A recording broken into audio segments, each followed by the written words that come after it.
Greetings, fellow armchair Imagineers! Tiki here, And Blue Dragon 5. with a new clash of big screen titans on the horizon. We thought it'd be time to look back on the historic career of one of the star players. From the handcrafted stop motion of Willis O'Brien to the water-fueled creations of Peter Jackson, let's have an up-close confrontation with the top banana himself. Let's go forth and do damage on the March of Kong. All right, God, that accent was really slipping throughout that thing, Dragon. I could not keep that accent straight. Yeah, 30s may not be your forte. Yeah, say. All right. Okay, Dragon. So we started the March of Kong with the ride. I think that's very appropriate because as we established with the ride, I experienced the Universal Hollywood version. You experienced the Florida version, so we kind of got both sides of the same coin there. And it was pretty much more or less, I would say, our kind of introduction to the character in childhood, probably outside of like just general pop culture osmosis of knowing about King Kong, right? Like it was the first like bam, like this is King Kong.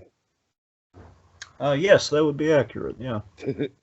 So then after that, Dragon, of course, curiosity gets the best of you. You and I are both film nerds, so I imagine we both watched the original King Kong. If I don't know if I'm speaking out of turn here, but for you, was it probably sometime around high school or middle school? Yeah, it's about right. Probably more leaning towards the high school area. Yeah. So I feel like the original King Kong is kind of like baby's first film school in a way, and I don't say that with any sort of disrespect. It's just like it's a very easy film to kind of decompress like all the technical stuff about it. I feel like it's easily just a blueprint for the modern day blockbuster in some ways. I mean, outside of like, it's not like a cinematic universe or anything like that, but just in the pacing, the 3 act structure of it, kind of like the build up to the action and everything like that, the relentless pace once we get to the action. Even revisiting it, Dragon, and in some ways, this is still a very modern movie pacing wise, and that really impresses me. I think this movie is very dated culturally. Like, I don't think any of us can deny that. We definitely have one or two stereotype characters. Definitely some unflattering native betrayals. Definitely some pretty blatant sexism. But you know what? It's definitely kind of like a of the time sort of thing. I don't think any of it is necessarily malicious. And at the end of the day, Dragon, it's a blockbuster extravaganza. The special effects are freaking wonderful. It's just total film school. It's like this is like the kind of stuff where you just cut your teeth on it as a film fan. It's kind of like the Beatles of like everyone kind of like grows up with the Beatles before moving on to different things and more interesting and experimental things. And I feel like in some ways that this might be a weird analogy to make, but it's kind of my experience. In some ways, King Kong is like the Beatles of movies. It's like it's very it has a ton of artistic merit to it, but at the same time, it's just so easily digestible and iconic. And Dragon, I will say, I'm not the biggest fan of this movie. I'm really not. Hot take here, everyone. Hot take. Like I said, I respect the hell out of it for just being the landmark that it is from a visual effects point of view, from a blockbuster point of view, all of that. I mean, it's an incredibly historic film. But Dragon, I think ultimately what it comes down to is like once Kong actually enters the picture, it does just very much top to bottom become a special effects showcase, which is neat. All the practical effects are neat, but I really do think that subsequent versions of the film have done better jobs of actually showcasing the character in the big chase stuff that we get in in the second act of the story. Whereas basically Dragon, my elevator pitch for why I don't necessarily care. I don't care to rewatch this movie. I'll say that much. It's a very hard movie for me to rewatch. And that's that. I did not like Fay Wray's scream acting in high school. I do not like it now. I think Fay Wray has a great presence in the first act.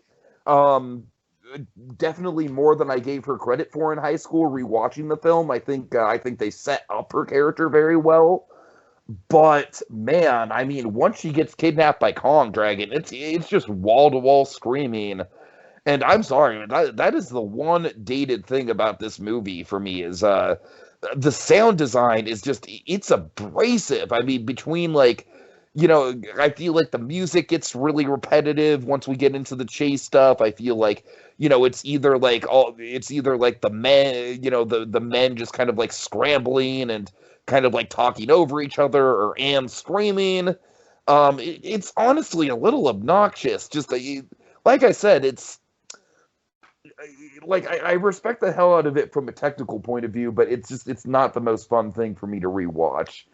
But alas, Dragon, it's iconic for a reason. I mean, that ending will go down in the tomes of iconic film endings and last lines of movies forever. I mean, it's absolutely like film ending royalty, I think.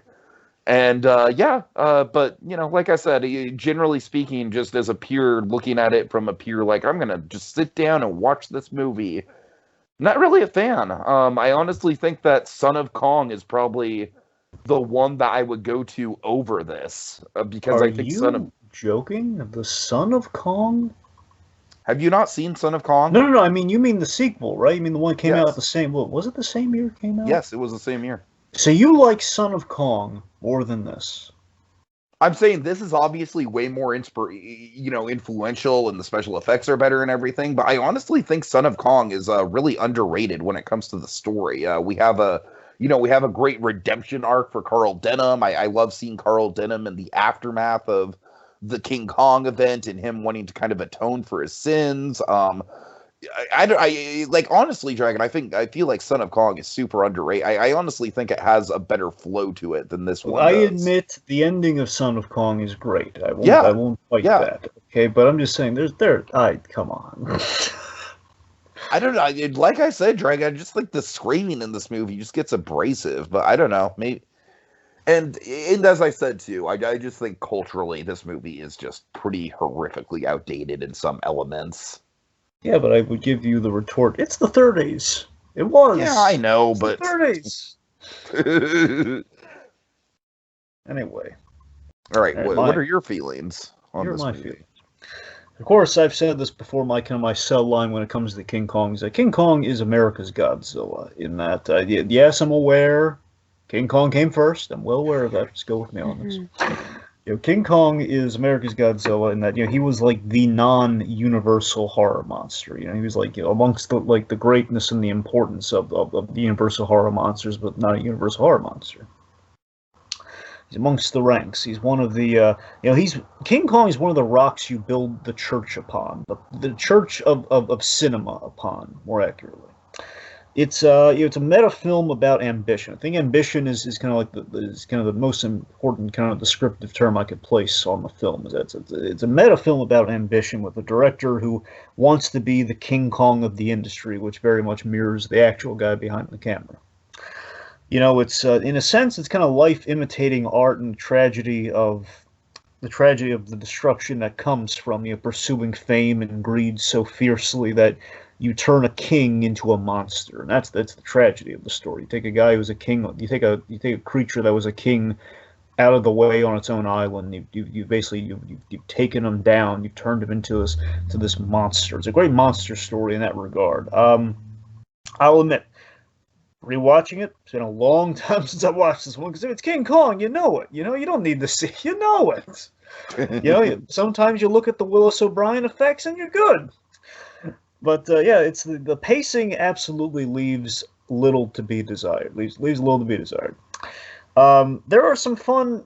There are fun elements. Sorry, let me rephrase that.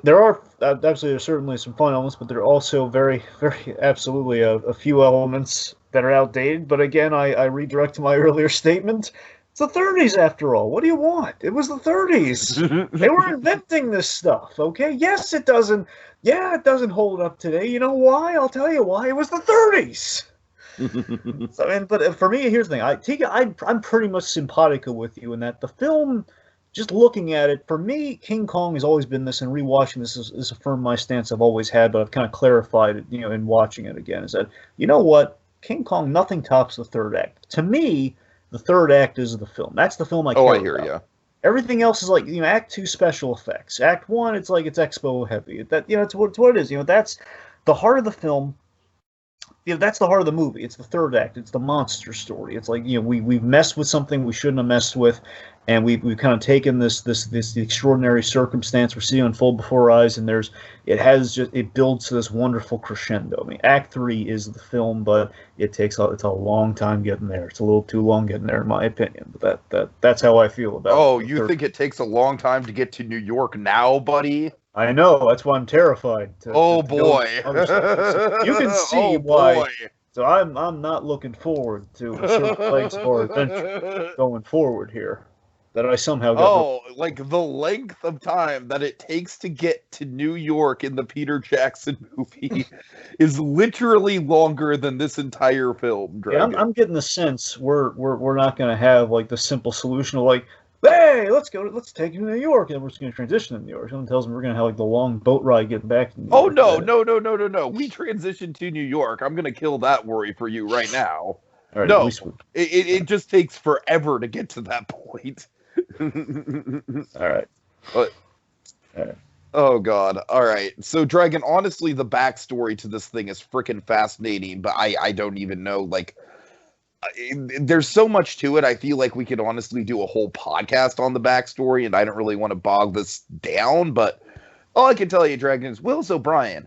He was a man, a stop-motion expert that loved his gorillas, and he loved his weird, mysterious islands and dinosaurs and lizards and icky things in stop motion. He loved that kind of stuff.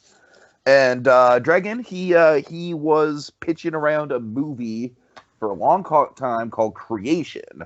Creation is one of the great lost movies in cinematic history, as far as I'm concerned. But the bones of Creation, the skeleton of Creation, kind of led to King Kong. And that's where we enter Mr. Merian C. Cooper. Can this guy get a biopic already? I know, right? Because I was watching that thing. I knew nothing about Merian C. Cooper until I kind of saw that documentary. And my God, this man, how has his life not been a biopic? Serious. King Kong, like, arguably might not even be in the top 5 most interesting things about this guy's life. Exactly. I mean, maybe that's your ending to the biopic, but go with the stuff that leads up to that. That's where your story is. Right. So, Merian C. Cooper, Dragon, I mean, like, you want to rattle off some interesting things about the man? I don't even know where to start. Basically, the man is a renaissance man of a director. He's kind of very Howard Hughes-esque in a sense. Only if, like, what if Howard Hughes is a little bit more in the field, let's say. And this is a guy who's obsessed with the things of an aerial nature. And I am absolutely fascinated by the fact that he basically has an avatar in the character of Carl Denham. Like, which, Carl Denham, by all intents and purposes, is his personality on screen. So let's be honest, that's probably the most interesting human character in the franchise, Carl Denham, Well, sure. Yeah. I mean, like I said, Dragon, I genuinely think that Denham's arc in Son of Kong is, like, horrifically underrated. I mean, I think it's fascinating that he has, like, PTSD and filled with regret over the King Kong thing. I don't disagree. Carl Denham is the best part of Son of Kong. I'm just saying the other stuff. I mean, getting from, like, basically the way you start that film, the way you end that film is fantastic, but just the stuff in the middle, that's what I'm saying. All right, fair enough. Anyway, but okay, so it's been a while since I've rewatched it, but the Denham stuff has stuck with me. The ending's great, but again, we're getting sidetracked. My point. Okay, so something we should talk about that with Merian C. Cooper and all of them. Yes. So there was a gorilla craze in the early 30s. There was, yeah. Big time. And this is the fascinating thing the movie explores, the whole, like, kind of reflects the documentary culture. Because mainly documentaries were kind of getting big in the 30s about, going, overseas and Going to going ancient, uncivilized lands. Yes.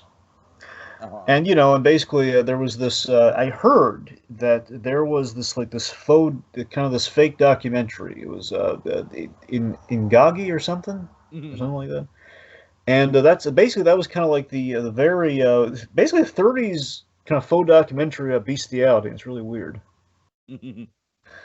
And yeah, it was very so basically that was kind of like the big the crack in the door. Like, hey, let's what if we just kind of took the next step? What if we did a movie, not a faux documentary? What if we did like a movie about a grill, which is the big draw right now? Let's do that. And let's not have a guy in a suit. Let's do something else entirely. Let's basically create the whole industry of special effects in movies. Certainly.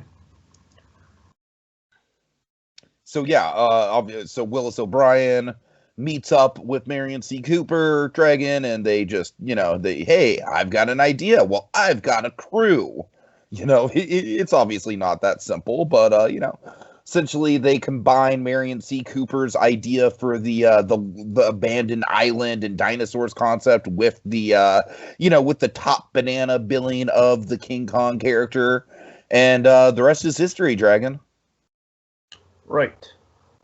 Also, one other thing I want to add in, just for completionist sake with his backstory, I love the fact that Merian C. Cooper and Robert Armstrong, who plays Carl Denham, were like fucking best friends in real life. Like, I don't know if it was like, I don't know if they had a history with each other before King Kong, but I know after King Kong, they just like grew really close because, like I said, like Carl Denham is essentially like an avatar of Merian C. Cooper. So I know they definitely like kept in touch throughout their lives after King Kong. Well, it absolutely makes sense that, he would, that, again, they probably studied him on set and during the whole production of the film, if he could. I'm guessing there, but that might be why they're hanging out afterwards in the movie and everything, because they spent so much time together. Mm-hmm. All right, so, that all the background you want to get into, Dragon? Well, I guess, unless there's anything really substantial you wanted to get in there, but yeah. Not that I can think of. Well, okay. Tell me this. What about the fabrication of like the giant King Kong stuff? Like, in terms of we talked about the stop motion. Did they build giant props for the movie too? Yes, they did, and it comes in the close-ups of Kong's face. They built essentially, Dragon. It's crazy. Like they built like 60, 50 years before the ride. They built like full-size Kong animatronics, essentially. You ever hear what happened to him? No, I have no idea. I wonder if they like disintegrated over time, something that massive, but again, built in the 30s. So yeah, I genuinely don't know. I never looked into it. All right. Okay, so yeah, let's begin our journey then. Let's how we begin our journey. 7 minutes of overture. Yeah, okay, that's stupid though. I hate that. Oh, it's an old. It was the 30s, Dragon. Oh, I know it was the 30s. I know, but 7 minutes. Gone with the Wind, I think, has a 10-minute overture. Okay, you're right. Oh, but that's the thing. Okay, well, I'm saying the 30s as a whole with that one. Okay, it's like, yes, I know it's a president. Remind me, Kong have like 0 credits or does it have end credits at the end? I think it has 0 credits. That makes sense. I just has the end title card. Yeah, the problem for me is like there's an overture without like just the credits on the overture, but it's. Right. But again, I know I'm well aware 30s. What are you gonna do? But yeah, that's like that's something that really doesn't help. But when how it holds up. But yeah, so we start. Basically we're gonna break this down in kind of threes, folks. Of course, acting very much so the boat kind of the journey. I feel like King Kong is one of the most like simple 3-act structures to possibly break down. I really do. So here's the thing I notice, rewatching the film with like kind of our opening segment here is that we're in the New York Harbor area, and we have a boatload of exposition. Not just exposition, we have a boatload of 30s exposition. As in, like Doc Brown is like the mecca of exposition. That's how you do exposition perfectly, okay? Right, Doc Brown, yeah. Future. Okay, this is like the level 1 getting there. Okay, this is like say, what's going on that boat? There's complete strangers just talking about, oh yeah, here's stuff Right, going it's on just the like I boat. love how the movie just starts with two people who are just they're going to be of no importance to the rest of the story. Most random expository thing in the bones of film. Just, my God. Anyway, so then of course we meet the wonderful, Carl Denham, of course, as Tiki said, the avatar for Merian C. Cooper, who's basically doing what the director's trying to do here, going from documentary to film, which is ambitious. And again, ambition being kind of for our main character, Mr. Denham here. Now, Dragon, one of the things I do like about this opening stuff in New York is I genuinely do think that we set up the character of Ann Darrow quite nicely. I think that, the shot of her, I like the whole, the Aladdin bit with stealing the apple. That must be inspired by this, right? Wouldn't you think so? Well, I mean, one, we did open with an Arabian proverb, so. Yeah, right. But I just love the shot of Denham first seeing her face and just, like, oh my God, this girl's a star. I can tell it, right? And Faye Ray does have that, she does have that star power just in her look. And honestly, in her acting too, I really feel like when she's actually delivering dialogue, it's some of the most natural of the cast. Unfortunately, after a certain point in this movie, this woman doesn't get much dialogue, but we'll get there. So that's that's what you would call it's a classic old movie introduction. Oh yeah, one of the great introductions of all time. When it's like with that way we light her eyes in that shot where the director kind of catches the faint woman, realizes, oh God. One, again, he's having trouble getting the okay to make his picture because you need star power, and more so you need like the pretty girl on screen. Therefore, you need a star, you need someone who's going to knock him dead.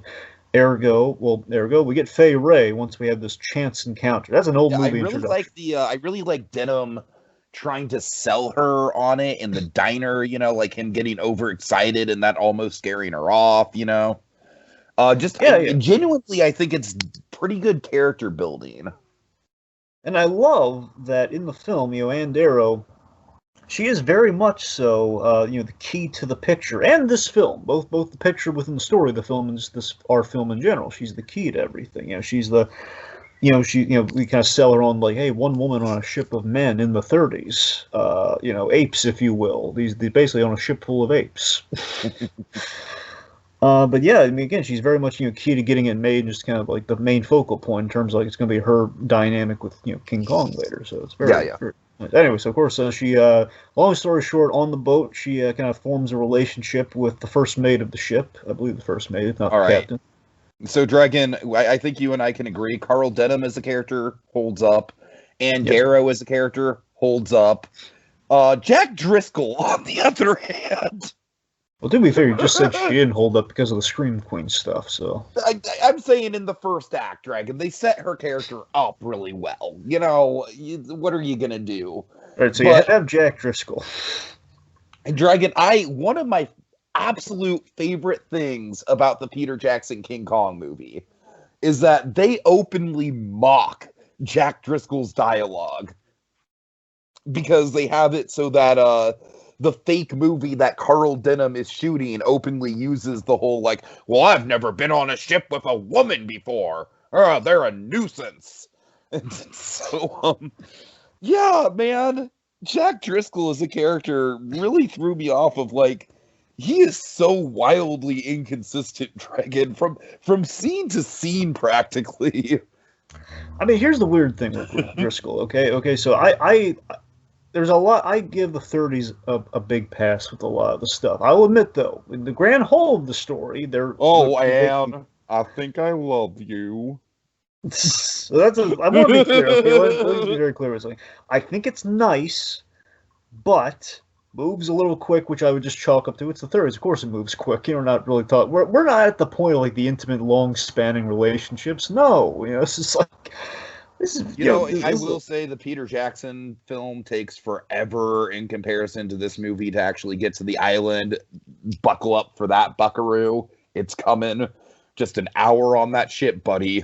But it's coming. But I will say, Dragon, sick for that one now.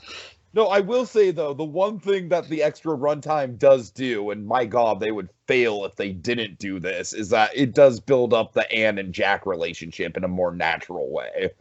That's the thing. I mean, even just as it is here, again, just chalking it up to, again, basically, we kind of economize things in a big way. I didn't mind the whole, like, again, like, I know it just sounds like I'm really giving a lot of the pass because of the 30s, but what do you want me to do? It's an empirical fact. It was the 30s when they did this thing, and they're figuring things out for the first time, okay? So they only have so much movie, and of course, they spent a whole lot of their movie with the overtures and everything, so they really don't have a lot of movie when you think about it.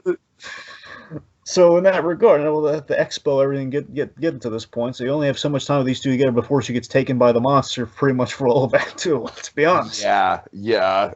So they have now, to. I will say, I do think as freaking corny as hell is the whole like, oh Anne, I think I love you. Just tell me that's not the most awkward delivery of a love confession ever, Dragon. I've heard worse. But I do genuinely think that it is a good dramatic point to end on, where it's like he gets called up to the cabin and then she gets instantly taken, and like as an audience member, you feel Driscoll. You're like honestly, that is like as cheesy as the whole I think I love you thing is. Like, I think that is the most relatable that we ever get to Driscoll, is like, oh, hell no, that's your woman. Go after her. You know? Like, right after that big kiss happens. Right. So, I mean, just in summation, I mean, like, Act 1, a lot of it's all expo, it's the setup act for sure. It's... Again, how do you feel like they played the mystery of Skull Island? Because I want to track that because, of course, one of the most infamous moments of Peter Jackson's King Kong happens around the quote-unquote mystery of Skull Island. So how do you feel like they built that up in this movie? Because I honestly think they do a decent job of it. Well, if you mean just in Act 1 how they build it up, not a lot at all. In Act 1, yeah. I don't think they do as a... I mean, let me put it this way. I like the idea of, okay, we're going to this uncharted area of the island, and this basically there's like a blocked off part, and there's like something special there. I like isolating. We're going to this uncharted place that really kind of find something special. That makes sense. I like that. So in that regards, like, we don't need a lot, I guess. I'm just saying, I don't think there's a lot of build-up, Tiki. I think what we have is effective, though. It's a little, it's there. I mean, there's not much of like a lore and like a menace like you have in something like Kong Skull Island, for example. The whole movie, with Peter Jackson King Kong, buckle up. That's all I'm gonna say. Mind you, I saw that Peter Jackson Kong, but I just at the time I saw it did not. I think my opinions are probably L. All right. Yeah, I mean, I have seen that Peter Jackson Kong, but again, it's been ages, and that's one I really don't go back to. So we'll see how that one holds up. I was absolutely, totally obsessed with when I was like 15, and now I totally like see it for what it is. And Dragon, believe me, I don't think I'm looking forward to going back to King Kong either. Like, in some ways, it might be more painful for me because it's like you don't have the childhood attachment to that movie that I do. You know, it's like, and I know for a fact that it's not going to hold up. Like, I have no expectations of it holding up. All right, anyway. But I mean, just with the Skull Island thing, I think we have enough here. I don't think we have quite like kind of an artful buildup as maybe other places. Like, again, I'm thinking, well, Skull Island is a cheap answer because the whole movie's called Skull Island. Of course, there's going to be a build up there, so obviously that's not great.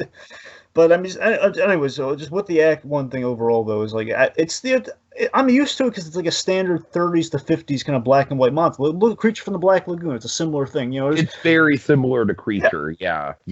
So I don't mind it that much. I don't mind that there's like, again, I'm chalking up to as kind of a dated thing, and we kind of got out of it after the 50s. But I think the best part of the boat stuff was seeing Denham do the camera test and direct Darrow, and I love like the fakes, the setup of. Oh, that's a fucking iconic scene, and it's the one scream from Fay Ray that's actually great. Yeah. It's the birth of the arc of the Scream Queen here, where it's like, okay, we're doing the fake scream. Little does she know she's gonna be doing that. Scream for your life. All right. Okay, really quick, I want to highlight two of the crew members, just because I feel like they have interesting counterpoints in the Peter Jackson movie. Okay. So Engelhorn, what do you think of Engelhorn, the captain? I really like the captain. He was a stand-up guy. Yeah, the interesting thing about Engelhorn is that he's very much a diplomat in this movie, and I feel like they use that angle very well with the scene with the natives. And interestingly enough, Dragon, as you'll see with the Peter Jackson version, I don't know if you remember this, but the Peter Jackson version, he's kind of like if the story revolved around him, he could very much carry he has like lead action hero vibes to him. He doesn't have a lot of screen time, but he has some really badass moments. And then Dragon, I hate to bring this character up, but I feel like it's our responsibility to. Let's peel off the Band-Aid and talk about Charlie, all right? You're gonna have to refresh me on Charlie a little bit. Asian stereotype Charlie. Oh, right. Yeah, that. Yeah, of all the names they gave him, they couldn't. Yeah. Well, I mean, did you know that the Asian stereotype in Elvis's Blue Hawaii is literally named Ping Pong? oh god. Yeah. See, now after I watched that Pat Morita documentary, it's not it's worse now when I think about it, like, oh yeah. But here's the thing. I'm not emphatically. I never emphatically gave like the whole Mickey Rooney thing a pass, but I never really. I was like, I chalked up before I watched that scene. Now, when you watch the scene, oh god, that scene's horrible. Oh yeah. Like, Anyways, so Charlie, man, I feel like in the Peter Jackson movie they do something really cool with him in that they make him the zookeeper of the boat. And I feel like he doesn't get a ton of screen time in the Peter Jackson movie, but he does kind of have like a stereotypical accent, but he's a much more he actually feels like a human being in the Peter Jackson, but it's like he actually feels like a guy with a backstory. You know what I mean? In this one, holy shit! It is. Oh man! I mean, God.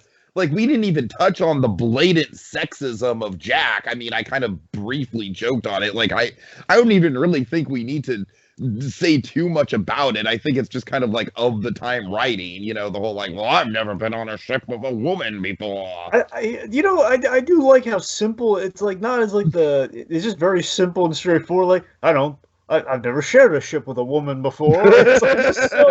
It's not like a really malicious sexism. It's just like, yeah, he just doesn't get it. Yeah. But no, Charlie, man, he is just, oh man, he drags this whole movie down with his presence. I mean, oh god, it's pretty bad, Dragon. It's not great, but I mean, I've seen worse stereotypes, to be fair. It's not the worst stereotype I've ever seen, but God, it is far from the least harmful. It's like, I don't, like, remind me, was it really, was it like a negative portrayal outside like a stereotypical one? Was it like, was he bad? Dumb. He's very dumb. He speaks very broken English. He's basically used as a punchline. Right. Yeah. Yeah, it's pretty bad. Yeah, no, you're right. Yes, yeah, it was. Okay. All right, so after that. Oh boy, how do you transition out of that? Now we're. Okay, so point being, there's some Act One's probably the most. Hold on. Sorry, I've got a good transition. Let's transition from the frickin' Asian stereotypes to the native stereotypes. Oh, goody. Okay, so now we're on Skull Island. I honestly don't think these guys are too bad, honestly. No, it's just generic, it's fine. Yeah, like, to tell you the truth, I think the Peter Jackson version kind of like they're way more like grimy and like monstrous in the Peter Jackson version. So, the worst thing I can say about him is that, well, it's like they kidnapped somebody. That's not great. What I find fascinating about this, and I totally forgot about this moment on my rewatch. Like, I have most of this movie photographed into my brain, but I did forget about this little standoff with Engelhorn kind of playing the mediator, and them just kind of like just sort of callously walking away from the situation. I like that it kind of starts on like, it builds up it keeps building up the Kong intrigue. I don't know. I genuinely think the native stuff is maybe some of the better stuff in the movie from the point of view of like building everything up, and kind of it does kind of come into a good crescendo at the end of Act 1. Yeah, I mean, Act 2 we really build. I do appreciate, the natives. They build up. They've built up. We have built up this giant gate for Kong, and we keep like throwing around the name Kong before we know what it is, before we know what's behind this thing. And of course, we built up the mystique of like we're going to this really secluded, unexplored part of the island, there where maybe an eighth wonder of the world may exist. Not that they're looking for that, but they're just looking for adventure. That'll look really exciting on film. So, but yeah, I mean, ultimately, again, I continue to be a little divided on the pacing between this and the boat stuff from Act 1. I'm just gonna say I don't like Act 2. Act 2 has some great special effects. It does, but that's about it, right? Yeah. I really just, and you know what? Like with the Peter Jackson version, I will say that Act 2 is the worst act in both the versions. I will say that much. But with the Peter Jackson version, I feel like at the very least they do a far better job of actually building a believable dynamic between Anne and Kong, where Anne is far less victimized in the Peter Jackson version. I feel like that's probably the best thing that the Peter Jackson version does. Here it's just, man, I mean, just like I said, the music gets really repetitive. It's just kind of like repeating the whole like da da da da da da da da da da. I don't know. It's kind of a slog to get through, Dragon. It like honestly, I could probably just I think the best way to watch this stuff is honestly to mute it, listen to a podcast, like listen to some film history podcast about King Kong and Willis O'Brien, and just watch the fucking second act as as like a visual reference, because visually it's absolutely worth looking at for sure. I mean, it's like some of the shots, some of the green screen, some of the miniature work is all fantastic. I mean, just absolutely iconic moments there, but God, it drags. I mean, I think it drags more than the Peter Jackson version does, even though it's about half as long as the Peter Jackson version. Just because, like I said, it's just wall-to-wall screaming. I mean, it just gets obnoxious. Let me hit you with a very brief kind of side tangent here. Just very brief. I'm going somewhere with it, though. So for me, I've always seen, to me, the best version of Skull Island I ever saw, as a lad, and I still kind of would attest to, is in Legend of Tarzan. What they did, I believe they adapted from one of the Edgar Rice Burroughs books when they did the animated Legend of Tarzan show, which should be on Disney Plus, but unfortunately it's not yet. It's this thing called Pellucidar. Do you remember Pellucidar at all? Does that ring any bells? Not even remotely. Okay, essentially Pellucidar is essentially, it's kind of the best version of Skull Island. That basically somewhere in the African continent there is a section of the jungle where there's a hole, and down that hole dinosaurs roam the earth, untouched by time. And okay. I'm pretty sure that's the concept that Creation was going to hit on. Which again, if I'm a betting man, may be based on an Edgar Rice Burroughs novel. If I'm a betting man, or at least based on the concept, yeah. Sure, yeah. Yeah. So essentially, that to me has always been I don't know, maybe I always loved the way they handled that story. It was always this really cool. Oh my God, Tarzan fighting dinosaurs! It's amazing. It was always this kind of almost like a Lazarus pit in the African continent to an extent. It was always this really fascinating idea. That's amazing. I know it's very tomato in terms of that's animated, and this is very much. I feel like they kind of tried to go back to that concept with Kong Skull Island. Yes. With mixed results. Yes. As I'm saying, that was obviously, to me, it's fun. That's like 20 minutes. That's a 20-minute story versus what that is. Right, So it's kind of right, hard to yeah. sustain that. I think sustainability is kind of the trouble of Act Two. Is what I'm trying to get at here. It's trying to. Oh, it is very much so, Dragon, because just you don't have a lot of plot going on in Act Two. It's Act Two is just wall to wall, just a chase scene. It always has been. And And it like really I said, shouldn't. I think the most interesting stuff about the Peter Jackson version is how they develop the Anne and Kong relationship.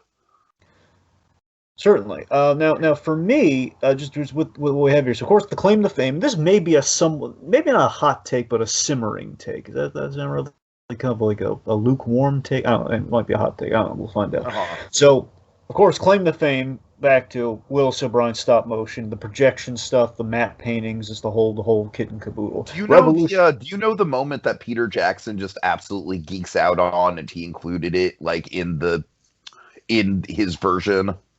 Would I be correct in that it's the jawbreak, or is it? Yes. Or is it?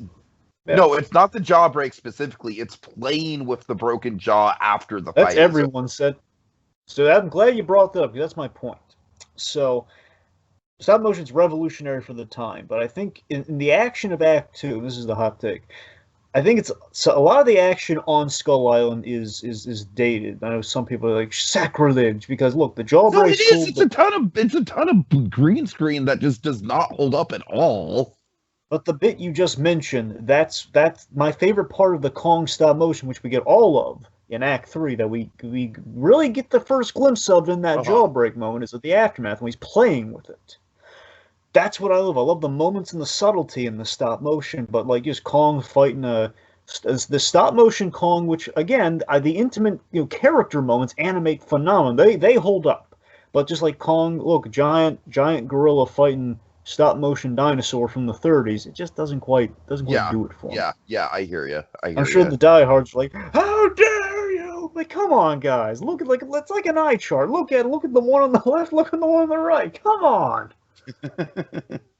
It's not that impressive. I'm sorry, but it's not. Then it was, now not so much. Yeah. But I completely forgot how the act ended. I completely forgot that we gas bombed Kong until I rewatched the movie. I completely forgot that's how they got him. Oh, they do it. They do that in a very traumatizing way in the Peter Jackson version. Right? We'll get there when we get there. I'm looking forward to. So, we see in this act, we see like the whole Beauty and the Beast angle with Kong, defending her. Within the action, that's the fun part of it. Like, hey, look at Kong. Kong can't catch a break. Just trying to take his little playmate, go to his lair. God knows what he's gonna do with her.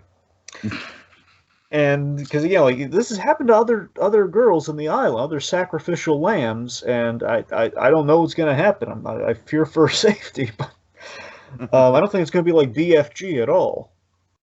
Oh God, yeah. So, anyway, so of course he's fighting the T-Rex, fighting the pterodactyl. Pterodactyl's pretty funny, I gotta admit. Like you just it's like, oh man, come on! I just broke the thing's jaw. Now it's gonna fly off anyway. So I think the coolest thing to come out of Act 2 is Kong breaking the gate. That's about it. So Oh yeah, that's iconic for sure. It's that in the jaw bit. It's the about it. All right, so Act 3. Yes. All of this is just it's just just classic, just absolutely. Like, what more do we even need to say about it, Dragon? Honestly, I just feel like every frame of it is just iconic. Of course, the filmmaker at this point, it's the filmmaker selling out to capitalize. He sells out. I was here to make a movie. Forget the movie. I'm going to be rich. Yeah. Kind of basically cashes in on Kong as the eighth wonder of the world. Now, here's what I really want to talk about, just for a bit, is that recently, on Memoirs, I brought up the Eli Roth's History of Horror thing. You remember that at all? Sure. Yeah, I remember talking about it. And he talked about King Kong for a bit. They were talking about giant, I believe, kaijus, giant monsters or something. They were talking about the monsters, and King Kong came up. And he sat down with Tarantino, and they brought up the scene from Inglourious, where they're talking about the revolution in American cinema, I guess. And the Nazis were really getting off about the whole King Kong thing. They kind of basically voiced what Tarantino and the real film, the film scholars, that kind of made a connection and made a point with the King Kong film. It never occurred to me until I saw it kind of talked about in the Eli Roth thing. Is that we paralleled the basically slavery with King Kong, which I felt stupid for never really making the association. Like, oh my God, yeah, we did. We took him from his home and put him on display, doing all this terrible stuff to him. Oh my God, yeah. I always felt it was like kind of this really clever observation from kind of the film community. It's like, yes, that is something. We've kind of put it on America. We're talking about in the 30s in kind of this big grandiose way. It's pretty impressive. Yeah. Yeah. Very relevant, for sure. Yeah, and we again, as I said earlier in kind of my thesis, again, I think the really compelling thing is that we lowered Kong, from the king status. We took him from his native land. We put him on Broadway for our amusement, and that's the real kind of human tragedy of Kong. And again, all the personability of this creature. This is where Kong comes alive. This is where it's not just like, hey, big gorilla, little playmate. It's like this is where things actually get the drama. I absolutely think, and I feel like the Peter Jackson version does this just as well. It's the scale, man. It's like once you see Kong in scale with everything else, I feel like it makes the effect that much more believable. You know what I mean? Yeah. Like seeing Kong, like seeing him fill up an entire stage in an opera house, stuff like that. It's very tangible what the actual size. Am I making sense there? Like, whereas, no, you are. I mean, with Skull Island, it's like, with Skull Island, you're just like, oh, okay, it's a big monkey. But, when you actually see him in the real world interacting with real locations, you kind of, you get a very tangible sense of just how big he is. Yes, I mean, I absolutely, I think you're making absolute sense. There's that, we've taken the creature from the natural world and we brought him to the jungle of man, which makes all that setting all the more interesting. He's in the jungle of man, and that just leads to utter disaster. It's like this great cautionary tale, like we shouldn't displace these things. And again, I mean, ultimately, I guess it does kind of loop around back to that Tarantino point. It's like, yeah, I mean, the film, all the relevancy of the film, I feel, Act 3 has everything. Everything you need in the film was in Act 3. Yeah. And, again, I love how the photos set Kong off, and they motivate him to free himself. And here's a detail I completely forgot about until the rewatch, is that to add insult to injury, the way we just rub salt in Kong's wound here is that the lady he's in love with is paraded around with like the fiance, like the first mate, with Driscoll. Yeah. With Driscoll on stage, and hey, there's the happy couple now. Let's get some pictures with all three of them. It's like, oh god, poor Kong's just utterly tortured. That and just the fact that people are taking all these photos. I will say in the Peter Jackson version, there are some moments where of course Andy Serkis does the mocap for Kong in that one. There are some moments where like you can really tell like Kong just hates Jack with his facial expressions, man. Like Serkis does do a killer job with that stuff. That I'm looking forward to. I gotta be honest, like the whole again, because you know me, I love like the human moments of Kong, and just knowing we're gonna be able to maybe represent that possibly better. I mean, I don't know, it could be interesting. But yeah, I mean, I love just how simple and primal Kong's motivation is. He searches. I completely forgot how simple. He just searches all of New York to find Ann Darrow. He literally and he finds her. Yes. And here's what I completely forgot about. All the destruction and death in getting there. He would trash the city, but you forget, like, no, he's putting people in his mouth, man. He's like, yeah. Honestly, I think the Peter Jackson version kind of tames that down a little bit. Because they want Kong to be the hero. They want to do the Godzilla thing with him. Like, hey, Godzilla, he's fighting the monsters, not terrifying and like stomping on. Where's Zack? That's when we need the one thing we need Zack Snyder to direct is Godzilla, but he never does it.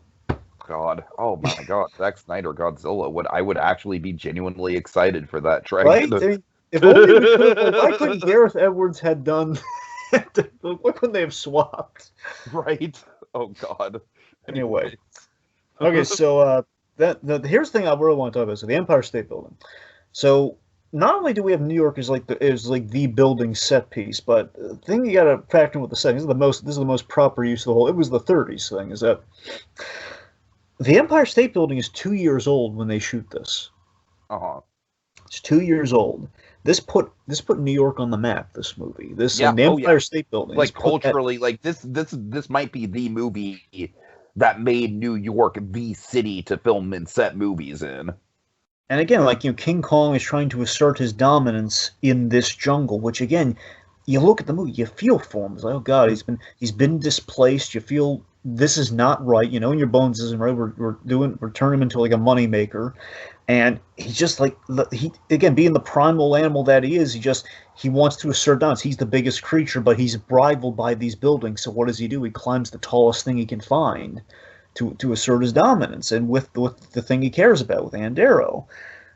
And of course, the director's love of the aerial then leads to the biplanes, in quotes, saving the day. And again, this is like the Del Toro intrigue of the piece, where you're feeling for the monster now, after we've kind of like, I think the movie, as we now appreciate now, hopefully for the audiences in the 30s, I think per the director's vision is probably that, okay, hey, I'm going to get people to be afraid of Kong in Act 2. They're going to be afraid of him. They're going to see the action. They're going to cower at it, and then by Act 3, they're going to think they're going to be cowering, but they're going to feel sympathy, and that sympathy is going to grow to like tears in their eyes over the creature, which I think definitely comes through. I mean, now today, without question. Oh yeah. And also, but this fun fact, I'm sure, is that the director of the movie, Merian. Merian C. Cooper. I knew the C. I just want to make sure it's that alliterative. Merian C. Cooper. Anyway, Cooper actually delivers the final bullets. He shoots him in the body. Oh yeah. I know that. Yeah. How much more fitting can you get? He brings him into this world. He takes him out. Right. But now, my absolute favorite part of the entire film. That's also very relevant because Cooper himself was a fighter pilot. Yeah, I know, which makes it even better. So for me, Tiki, my absolute favorite moment of King Kong ever. Oh God. Is Kong's final moments as he's shot and he's wounded atop the building. Oh yeah, best, quote unquote acting on the stop motion is just incredible. This was just the best animation, the best performance of the entire film. Is just like Kong after he's shot, and as you see like him going out of breath, you just see him like on the top, and you see him put her down, and you see him just like the fight is draining from this great beast. Mm-hmm. You kind of pause at her one more time, and then he falls. Oh, yeah. And this is the thing I completely forgot about in the rewatch. That of course we know in the tomes of cinema how this movie ends. Any way you slice it, but here's what I forgot. I forgot how callous it was, where you don't get like a big wide money shot like you probably get in the Jackson film, I'm sure. Oh God, yes, they milked that shit for all it's worth.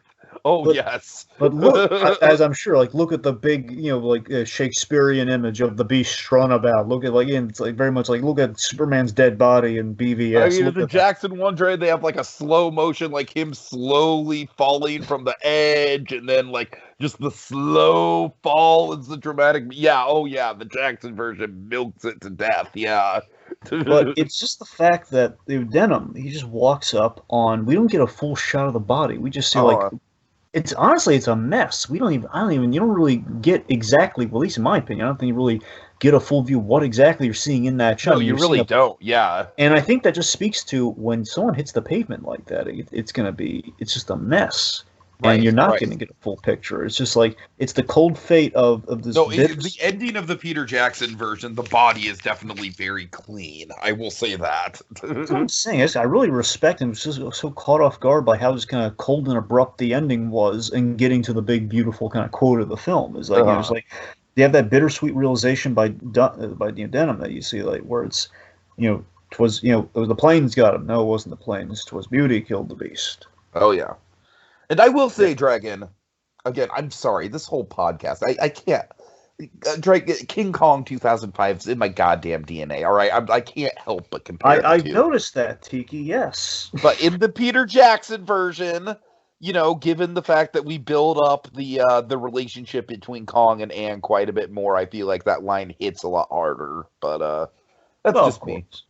I feel like with Denham's line, it's a lot more just like, oh, I'm Carl Denham, and I'm going to put just like a philosophical thesis at the end of this.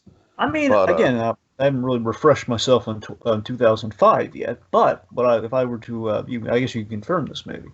I don't know, to me it feels like there's more focus on Denham with the ending than it would be just with the events that unfold in the Peter Jackson version. It would feel like, it's like this is like Denham. I don't know. I like the heft that Denham conveyed in the ending here. That he just, again, especially knowing where it kind of goes with the whole Son of Kong thing, I guess, where it's just like just the guilt and like, look what I did. I mean, I wanted something big. I didn't expect it was gonna like kill a whole bunch of people, and it was gonna like it was gonna be this messy. It's this whole, it's like this again. He's putting in like a filmic term at the end. It's like no. I mean that's mainly it's the idea. His whole film was pitched around this quote, and he ends with that quote. I mean, I like that it was like it started with a pitch for a movie. It ends with that pitch being fulfilled. The art imitating life elements. I love that it kind of ends with the director's vision. If I'm a betting man, I'm going to say it's not going to quite have heft in that regard with the Jack Black version. I don't think not knocking Jack Black, just knocking. I feel like we're going to sell more in the relationship versus like the directors endured all this. But again, we'll find out. Yes,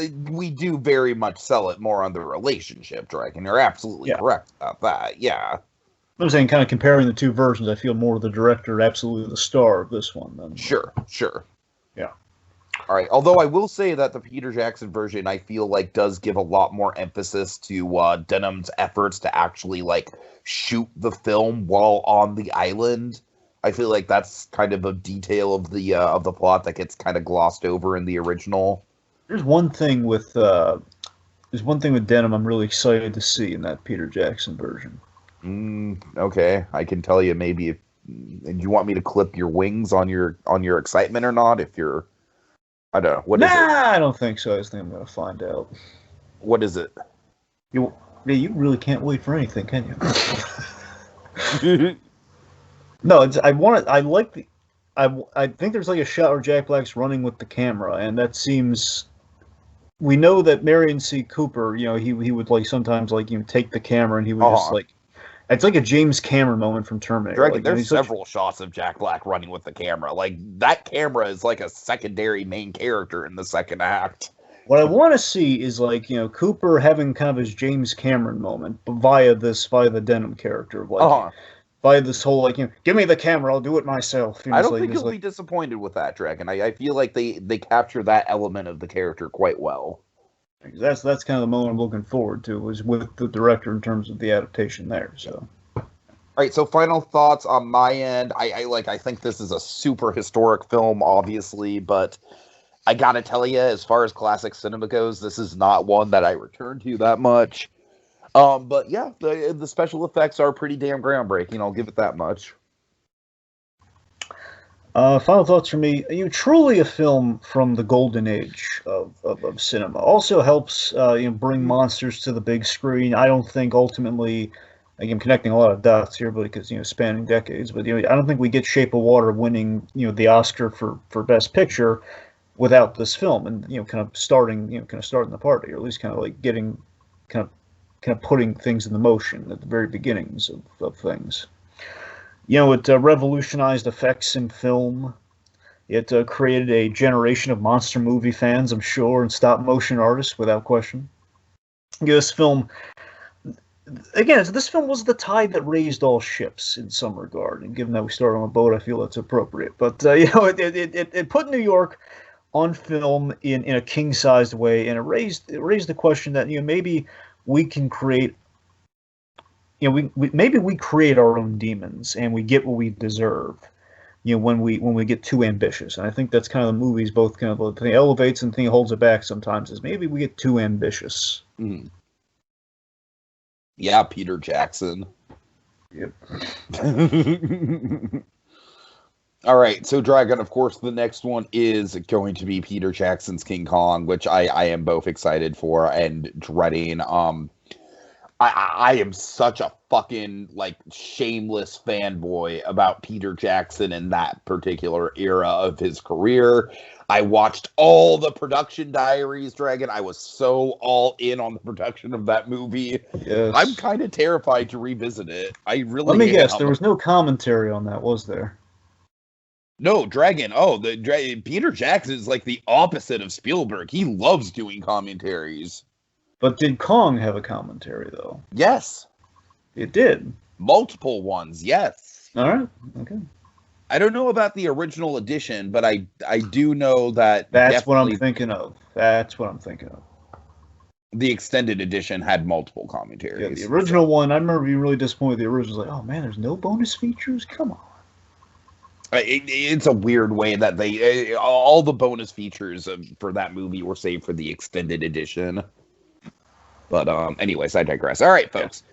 Well, folks, that's all for tonight. Tune in next time as we venture deeper into SKULL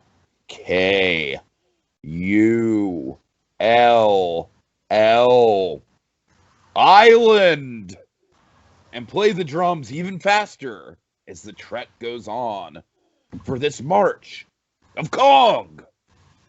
Here's $1. Oh, Anne, I think I love you. Eighth wonder of the world.